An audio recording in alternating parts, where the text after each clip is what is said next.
నమస్తే, welcome to our channel. నేను సమరేన్. ఈరోజు మనతో ప్రముఖ సీనియర్ జర్నలిస్ట్ దామ బాలాజీ గారు ఉన్నారు. వారితో మాట్లాడదాం. సార్ నమస్తే. సో కవితకు మళ్ళీ షాక్ తగిలిందని చెప్పేసి మనం చూస్తున్నాం. సో కస్టడీ ఎక్స్టెండ్ అని చెప్పేసి అంటున్నాం. బెయిల్ అనుకోలేదు అనుకున్నాం, కానీ హైకోర్టు దాకా వెళ్ళారు. బట్ ఎటువంటి ఛాన్సెస్ లేదు. ఇప్పుడు అది ఎక్స్టెండ్ అయిందని చెప్పేసి అంటున్నారు. సో రిలీజ్ అయ్యే ఛాన్సెస్ ఉన్నాయా లేదా? కవితకు యాక్చువల్గా 2 కేసులు నడుస్తున్నాయి. ఒకటేమో సిబిఐ కేసు, రెండోది ఈడీ కేసు. సో సిబిఐ కేసులో ఆల్రెడీ కూడా 20వ తేదీ వరకు ఆమె కస్టడీ ఉంది ఆల్రెడీ. ఈ రోజు జరిగింది వచ్చి ఈడీ కేసు. ఈడీ కేసులో కూడా ఆమెకు మళ్ళీ ఎక్స్టెండ్ అయింది కస్టడీ, అంటే 20 వరకు. సో ఈ 2 కేసుల్లో బెయిల్ రావాలి, ఆమెకి విడివిడిగా రావాలి. ఒక కేసులో బెయిల్ వచ్చినా ఇంకొక కేసులో బెయిల్ రాకపోయినా ఆమె జైల్లో ఉండాల్సింది. సో ఈరోజు ఈడీ 8,000 పేజీల ఛార్జ్షీట్ దాఖలు చేస్తుంది. ఇంకా అనుబంధ ఛార్జ్షీట్లు కూడా దాఖలు చేస్తున్నాయి. దీంట్లో ఏంటంటే నాకు తెలిసి ఇప్పటికే 2 కలిసి 70,000 పేజీలకు పైన ఛార్జ్షీట్లు ఉన్నాయన్నమాట. ఛార్జ్షీట్లు జడ్జిలు ఎవరు కూడా జీవితంలో చదవలేరు. ఎందుకంటే 30,000 పేజీలు ఎవరు చదువుతారు? అందులో ప్రధానమైన ఇవి మాత్రమే చదువుతారు. బట్ వీళ్ళు పేజీలు పెడతారు. ఇది అలవాటు అన్నమాట.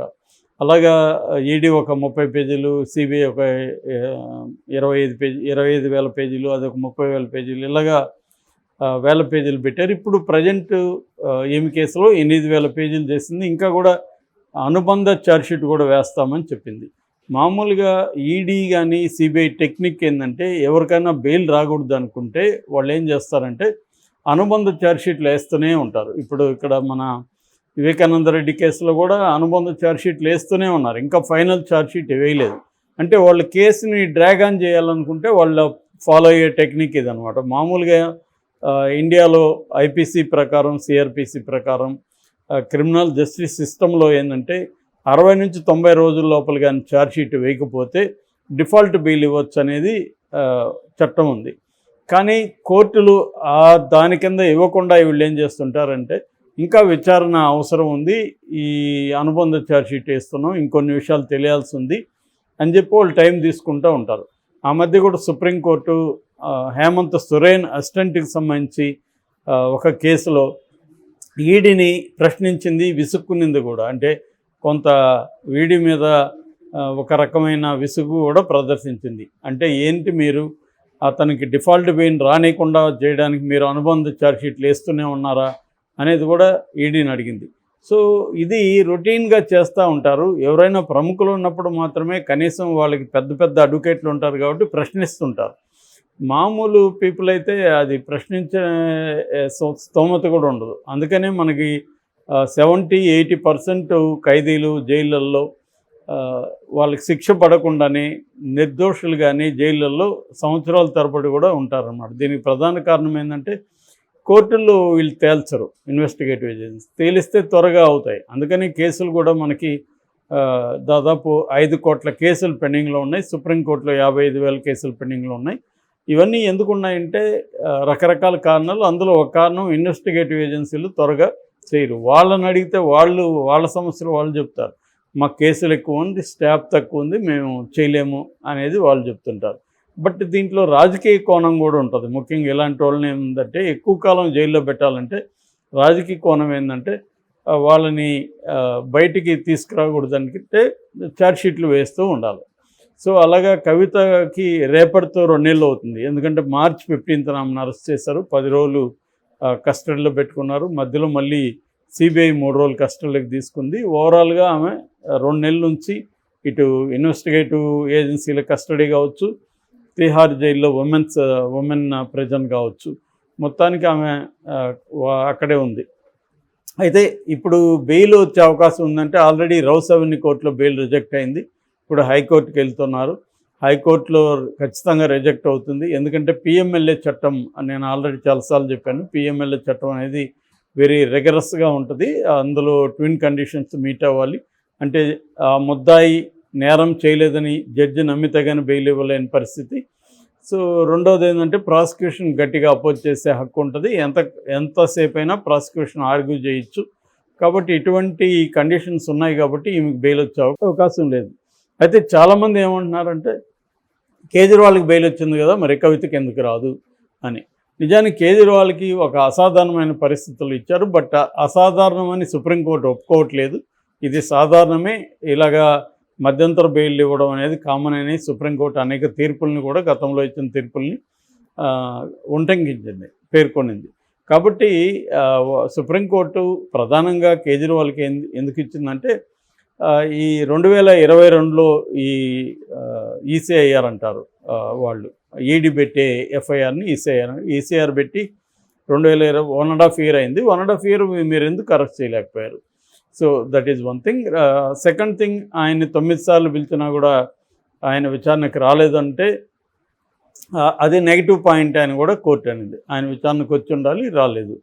అయినా కూడా మీరు అరెస్టు ఇంతకాలం ఎందుకు చేయలేదు? ఇప్పుడే ఈ టైమింగ్ ఏంటి? ఎన్నికల ముందు ఆయన అరెస్ట్ చేయడం ఏంటి? సో డెమోక్రసీకి ఎన్నికలు అనేవి ఒక లైవ్ ఫోర్సు. సో విశ్వవా అని కోట్ చేశారు, లాటిన్ వర్డ్ కూడా.